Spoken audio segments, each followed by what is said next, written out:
Eventos Finais, capítulo 15. O selo de Deus e a marca da besta. Só duas classes. Só poderá haver duas classes. Cada participante é assinalado distintamente, ou com o selo do Deus vivo, ou com o sinal da besta ou de sua imagem. No grande conflito entre a fé e a descrença, todo mundo cristão estará envolvido. Todos tomarão partido. Aparentemente, alguns talvez não se engajem de um lado ou outro do conflito. Talvez não pareçam tomar partido contra a verdade, mas não se porão audazmente em campo a favor de Cristo, com receio de perder propriedades ou sofrer opróbrio. Todos esses serão incluídos entre os inimigos de Cristo. Ao nos aproximarmos do tempo do fim, a distinção entre os filhos da luz e os filhos das trevas será cada vez mais clara. Eles estarão cada vez mais em desacordo. Esta diferença é expressa nas palavras de Cristo: nascer de novo. Criados novamente em Cristo, mortos para o mundo e vivos para Deus. São estas as paredes de separação que dividem o celestial do terreno e descrevem a diferença entre os que pertencem ao mundo e os que são escolhidos do meio dele, os quais são eleitos e preciosos à vista de Deus. Membros da família são separados. Os que têm sido membros da mesma família são separados. Sobre os justos é colocado um sinal. Eles serão meus, diz o Senhor dos Exércitos, naquele dia que farei serão para mim particular tesouro. Poupá-los-ei como um homem poupa a seu filho que o serve. Os que forem obedientes aos mandamentos de Deus unir-se-ão com um grupo de santos na luz, entrarão na cidade pelas portas e terão direito à árvore da vida. Esse será tomado. Seu nome permanecerá no livro da vida, ao passo que os que com ele se associam terão a marca da eterna separação de Deus. Julgados pela luz que recebemos. Muitos que não tiveram o privilégio que nós tivemos entrarão no céu antes dos que tiveram grande luz, mas não andaram nela. Muitos viveram de acordo com a melhor luz que tiveram e serão julgados em conformidade com isso. Todos terão de esperar pelo tempo designado, até que as advertências tenham ido a todas as partes do mundo, até que suficiente luz e evidências tenham sido dadas a cada pessoa. Alguns terão menos luz que outros, mas cada um será julgado de acordo com a luz recebida. Foi-nos concedida grande luz a respeito da lei de Deus. Esta lei é o padrão do caráter. Requer-se agora que o homem viva de acordo com ela, e seremos julgados por essa lei no último grande dia. Nesse dia, os homens serão tratados segundo a luz que receberam. Os que tiveram grande luz e a desprezaram encontram-se em pior situação do que aqueles a quem não foram concedidas tantas vantagens. Eles exaltam a si mesmos, mas não ao Senhor. A punição imposta aos seres humanos será, em todos os casos, proporcional à desonra que eles causaram a Deus. Cada qual receberá esclarecimento bastante para fazer inteligentemente a sua decisão. Não há desculpa para cegueira voluntária. Ninguém será condenado por não fazer caso da luz e do conhecimento que nunca teve e não pôde obter. Muitos, porém, recusam obedecer à verdade que lhes é apresentada pelos embaixadores de Cristo, porque desejam acomodar-se ao padrão do mundo, e a luz que penetrou no seu entendimento, a luz que resplandeceu na alma, condená-los-á no juízo. Os que têm oportunidade de ouvir a verdade, mas não se esforçam para ouvi-la ou compreendê-la, pensando que, se não ouvirem, não serão responsáveis, serão considerados culpados perante Deus, como se a tivessem ouvido e rejeitado. Não haverá desculpa para os que preferem continuar no erro, quando poderiam compreender o que é a verdade. Em seus sofrimentos e morte, Jesus fez expiação por todos os pecados de ignorância, mas não foi tomada nenhuma providência para a cegueira voluntária. Não seremos considerados responsáveis pela luz que não atingiu nossa percepção, mas pela luz a que resistimos e que rejeitamos. Um homem não poderia compreender a verdade que nunca lhe foi apresentada, e não pode, portanto, ser condenado pela luz que nunca teve. A importância da beneficência prática. As decisões do último dia recaem sobre nossa beneficência prática. Cristo reconhece cada ato de beneficência como feito a Ele mesmo. Quando as nações se reunirem diante dele, não haverá senão duas classes, e seu destino eterno será determinado pelo que houverem feito ou negligenciado fazer por ele na pessoa dos pobres e sofredores. Há, entre os gentios, almas que servem a Deus ignorantemente, a quem a luz nunca foi elevada por instrumentos humanos. Todavia, não perecerão. Conquanto ignorantes da lei escrita de Deus, ouviram sua voz a falar-lhes por meio da natureza e fizeram aquilo que a lei requeria. Suas obras testificam que o Espírito Santo lhes tocou o coração e são reconhecidos como filhos de Deus. Quão surpreendidos e jubilosos ficarão os humildes dentre as nações e dentre os pagãos de ouvir dos lábios do Salvador: quando fizestes a um destes meus pequeninos irmãos, a mim o fizestes.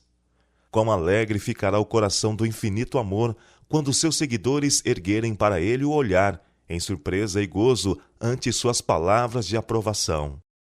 O motivo dá cunho às ações. No dia do juízo, alguns apresentarão esta ou aquela boa ação como pretexto para receberem consideração. Eles dirão: eu montei um negócio para vários jovens, dei dinheiro para fundar hospitais, aliviei as necessidades das viúvas e acolhi os pobres em minha casa. Sim, mas os seus motivos estavam tão contaminados pelo egoísmo que a ação não era agradável à vista do Senhor. Em tudo o que fizeram, o próprio eu foi realçado consideravelmente. É o motivo que imprime cunho às nossas ações, assinalando-as com ignominia ou elevado valor moral. O que é o selo de Deus? Logo que o povo de Deus estiver selado na fronte, não é algum selo ou marca que pode ser visto, mas a consolidação da verdade, tanto intelectual como espiritual, de modo que não possam ser abalados. Logo que o povo de Deus estiver selado e preparado para a sacudidura, ela ocorrerá. Na realidade, já começou. O selo do Deus vivo é colocado nos que guardam conscienciosamente o sábado do Senhor.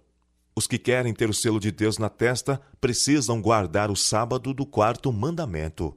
A verdadeira obediência do sábado é o sinal de lealdade a Deus.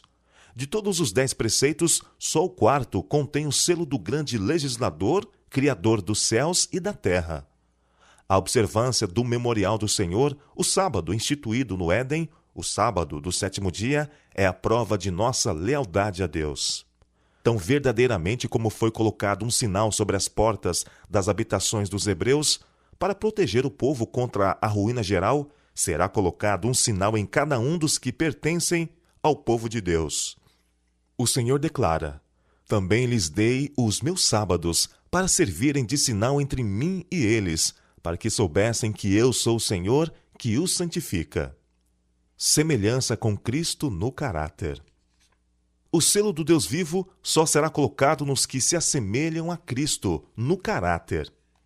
Os que hão de receber o selo do Deus vivo e ser protegidos no tempo de angústia devem refletir completamente a imagem de Jesus.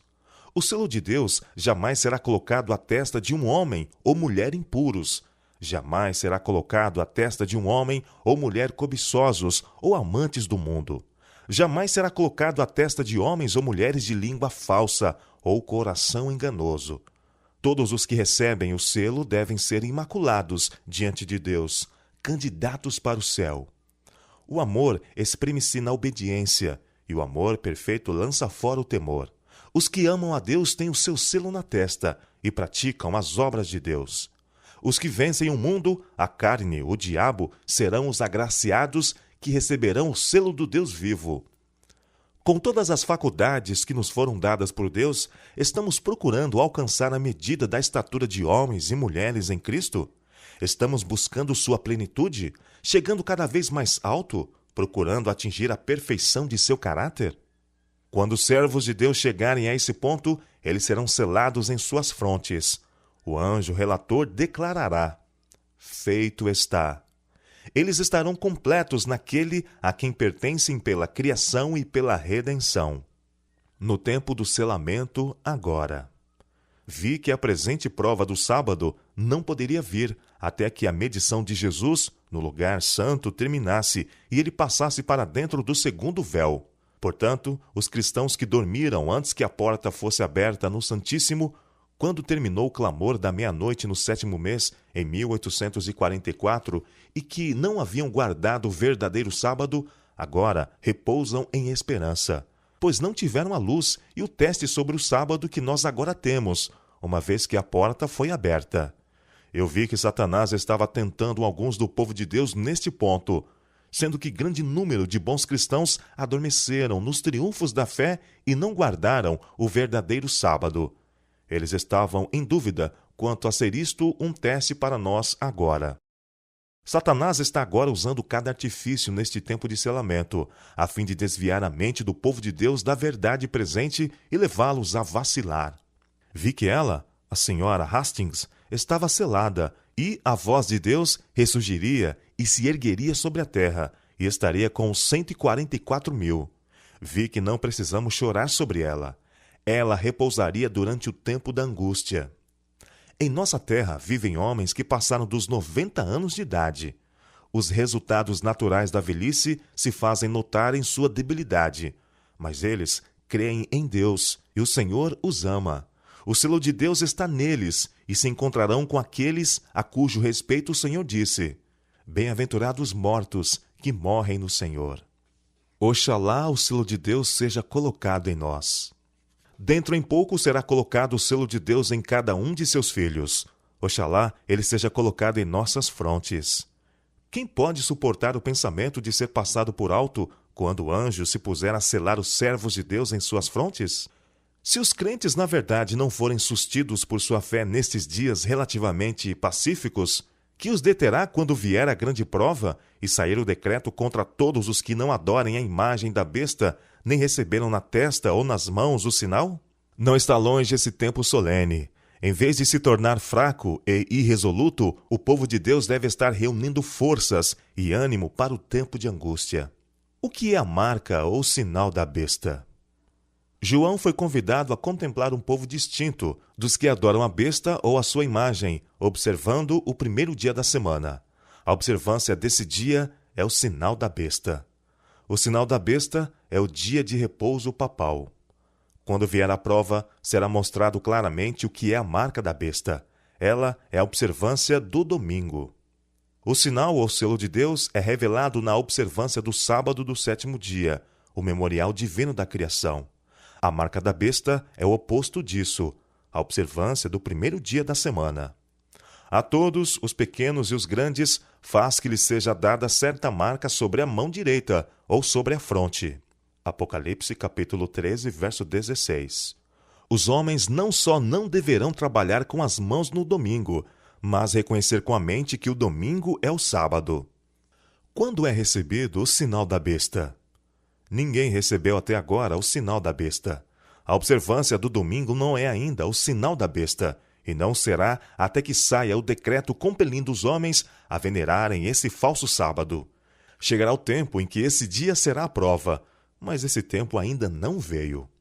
Deus concedeu aos homens o sábado como sinal entre ele e eles, como uma prova da fidelidade deles. Os que na grande crise que está perante nós, depois de receberem iluminação no tocante à lei de Deus, prosseguem desobedecendo e exaltando leis humanas acima da de Deus, receberão o sinal da besta. O sábado será a pedra de toque da lealdade, pois é o ponto da verdade especialmente controvertido. Quando sobrevier aos homens a prova final, traçar-se-á a linha divisória entre os que servem a Deus e os que não servem. Ao passo que a observância do sábado espúrio, em conformidade com a lei do Estado, contrária ao 4º mandamento, será uma declaração de fidelidade ao poder que se acha em oposição a Deus, é a guarda do verdadeiro sábado, em obediência à lei divina, uma prova de lealdade para com o Criador. Ao passo que uma classe, aceitando o sinal de submissão aos poderes terrestres, recebe o sinal da besta, a outra, preferindo o sinal da obediência à autoridade divina, recebe o selo de Deus. A imposição da observância do domingo é a prova. Ninguém é condenado sem que haja recebido iluminação, nem se compenetrado na obrigatoriedade do 4º mandamento. Mas quando for expelido o decreto que impõe o sábado espúrio e o alto clamor do terceiro anjo advertir os homens contra a adoração da besta e de sua imagem, será traçada com clareza a linha divisória entre o falso e o verdadeiro. Então os que ainda persistirem na transgressão receberão o sinal da besta. Quando, porém, a observância do domingo for imposta por lei e o mundo for esclarecido relativamente à obrigação do verdadeiro sábado, quem então transgredir o mandamento de Deus para obedecer a um preceito que não tem maior autoridade que a de Roma, honrará desta maneira o papado mais do que a Deus. Prestará homenagem a Roma, ao poder que impõe a instituição que Roma ordenou. Adorará a besta e a sua imagem. Ao rejeitarem os homens a instituição que Deus declarou ser o sinal de sua autoridade e honrarem em seu lugar a que Roma escolheu como sinal de sua supremacia, aceitarão de fato o sinal de fidelidade para com Roma, o sinal da besta. E somente depois que esta situação esteja assim plenamente exposta perante o povo, e este seja levado a optar entre os mandamentos de Deus e os dos homens, é que então aqueles que continuam a transgredir hão de receber o sinal da besta.